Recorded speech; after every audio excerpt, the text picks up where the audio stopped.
Welcome. Find A cross B, A cross A and B cross A. கவனிங்க A என்ன கொடுத்திருக்காங்க B, Q elements. B ல என்ன B ல அதே elements ஏனா A வும் B யும் சமம் அப்படி சொல்லிட்டு சொல்லிருக்காங்க.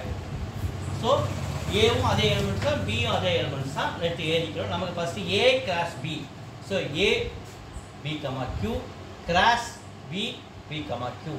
எடுத்து எழுதும்போது P, P, P, Q. Q, P, Q, Q. அடுத்து இரண்டாவது A cross A. A cross A என்பது A P, Q தான் cross A அதே எலிமெண்ட்ஸ் B, Q. இது அதே மாதிரி P, P, Q. Q, P, Q, Q. Same வரும். ஆன்சர் எல்லாமே ஒண்ணா தான் வரும். 1 2 3 அதே தான் வரும் பாருங்க. B cross A. B same elements B, Q. A அதே elements B, Q. இது cross. நடுவுல அதே இந்த cross நடுவுல வந்துரும். அதே மாதிரி B, P, B, Q. வந்துச்சா? Q, P, Q, Q. வந்துச்சா? 3. So மூணும் சேம் ஆன்சர் தான் வருது. ஓகே.